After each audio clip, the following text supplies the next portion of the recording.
Timothy J. Schwab of The God Culture has issued a direct response to a video I made about him titled "The God Culture Admits There Is No Archaeological Evidence for Their Claims About the Philippines." That video was based on 2 interviews Tim did with Zen Garcia and John Pounders. Tim was asked by both of them for archaeological evidence for his claims and he was unable to offer any. In this rebuttal video, Tim tells us exactly what kind of archaeology we are to look for in order to locate Ophir, the land of gold. Tim begins this video by stating, "I falsely claimed he said there was no archaeology to prove his claims about the Philippines being Ophir." Isn't there archaeology that proves the Philippines is Ophir? Well, we certainly have seen some somewhere. Gee, I don't know. We've seen it in Solomon's Gold series. Oh, how about that? Yet again, we were falsely accused of saying something in an interview that, well, we didn't say. Now it is perfectly true that in neither of the interviews he gave did Tim say the exact words, "There is no archaeology to prove my claims," but neither did he offer any archaeological proof for his claims when asked by the hosts to provide any. Tim is also on record in his book The Search for King Solomon's Treasure, and in this new video, as we shall see, claiming there is no archaeology in the Philippines to prove it is Ophir. What is meant by archaeology? A number of things, including but not limited to artifacts such as inscriptions, pottery, and ruins. However, it appears that Tim is hyper-focused on the ruins of cities both in his book and in this video.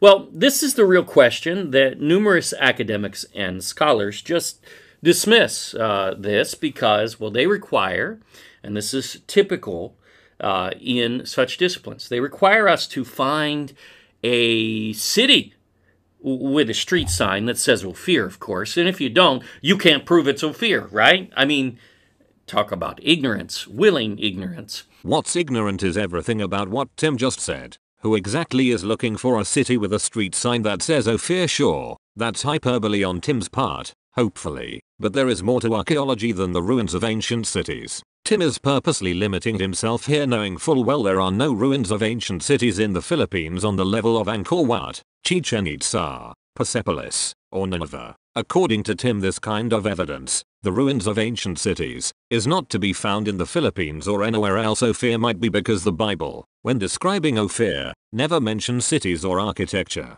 How many times does any biblical or historical reference ever define Ophir as having great architecture, or any architecture for that matter at all? Is architecture even a note or a side note in any of these narratives?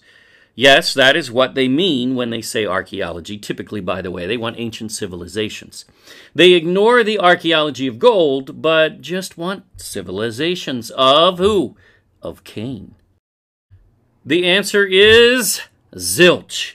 Nada. Here they are on screen, all of the references that say there's great architecture in Ophir and the Garden of Eden. This is a strawman argument. There is actually no description of the land of Ophir or its inhabitants whatsoever. Does that mean there are no people in Ophir? Following Tim's logic, that would be the case. The Bible does not even call Ophir, or any land for that matter, the land of gold. All we get is a list of resources brought back from Ophir, and these same resources can be found in India, as even Tim admits in his book The Search for King Solomon's Treasure. According to Timothy J. Schwab, the only true measure for finding Ophir, the land of gold, is gold.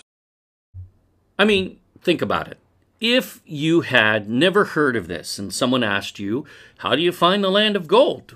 Would not your first answer be gold itself first in history and archaeology, etc.?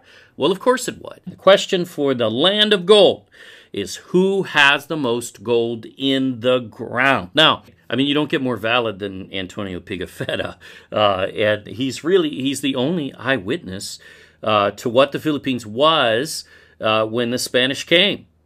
He came with Magellan, and he was his historian, and he wrote this stuff. So this is fact, folks. In the island belonging to the king who came to the ship, this is the king of Butuan, there are mines of gold, which they find in pieces as big as a walnut or an egg, a chicken's egg. A nugget of gold, that's pretty big, by seeking in the ground. That's not talking about massive equipment to mine gold deep, which the Philippines didn't have and shouldn't have, yet it was the land of gold. How is that? Because the gold was far easier to get to. It was sitting on the ground, it was close to the surface, and it was in the shallows of the streams and rivers. Seeking in the ground does not require massive mining equipment, so to look for it is rather ridiculous, is it not? These are alluvial deposits. That is the key here. And this is huge. Valid, credible archaeology. What? Yes, this is archaeology of gold by the king of Butuan, who handed it to Magellan. There you go, as a gift. That's what this is. So yes, there is valid archaeology of the right kind of archaeology in the Philippines indeed. There you have it. What should we be looking for when it comes to finding Ophir? According to Timothy J. Schwab, the only valid archaeology of the right kind to find the land of Ophir is to look for the amount of gold currently sitting under the ground. Is he so bereft of sense as to not realize he is talking about geology and not archaeology? How exactly does the amount of gold currently sitting under the ground indicate that said land is Ophir? Tim never says. The Bible records tons of gold being brought to Jerusalem from Ophir. That indicates there would not be much left in the ground. The fact that there is so much gold currently untapped in the Philippines ought to give Tim pause. So should the fact that Pigafetta records natives told him that they did not have the iron to dig out the gold. If they did not have the iron to dig out the gold in 1521, why should we think they had that technology during the time of Solomon? Tim's solution is that they did not, and all the gold brought back from the Philippines to Israel was found by panning streams and picking it up off the ground. Alluvial deposits are what Tim claims is key and is the only valid archaeology.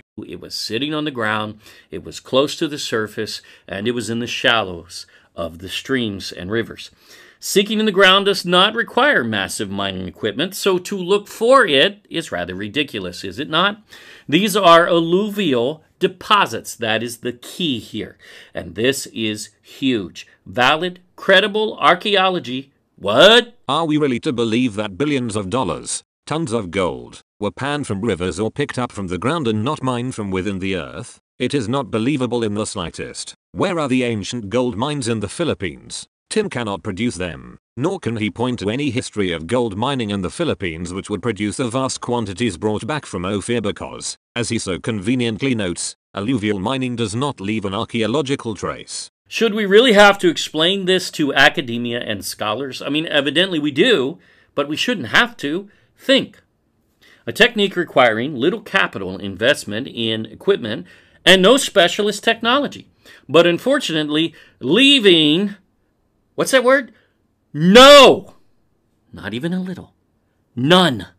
Discernible archaeological signature. So why are you looking for something that can't even be there?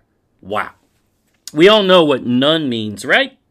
There you have it. According to Tim, there is no archaeological evidence that ancient Filipinos were mining gold, let alone shipping it to Israel, and thus no archaeological evidence for his claims that the Philippines is Ophir. His only archaeological proof offers no archaeological proof. It's not as if there isn't an abundance of archaeological evidence which tells us about the ancient Philippines. Tim simply chooses to ignore it all and points only to gold because no archaeological find will back up his claims. Are we really to believe that there was an ancient Hebrew civilization in the Philippines and no remains were left behind? Are we really to believe that the biblical kingdom of Sheba was in the Philippines and there is not a trace of it to be found? Are we really supposed to believe that the Philippines engaged in trade with Greece and Israel for 1,000 years by sailing around Africa and not a single witness to that trade route remains? According to Tim, we are, and that is utter folly. More than that, it is madness and stupidity. What physical evidence exists that proves there was any great kingdom in the Philippines which united all these islands, be it Ophir or Tarshish? There is none. Tim can produce none except to say look at the gold. That is not archaeology, that is geology. The difference is vast. Geology is all about rocks and minerals. Archaeology is all about the remains of civilizations. It is archaeology and not geology that is wanting in Tim's scheme. Therefore Timothy J. Schwab is admitting that there is no archaeological evidence the Philippines is Ophir when he points to gold under the ground as valid and credible archaeology to back up his claims.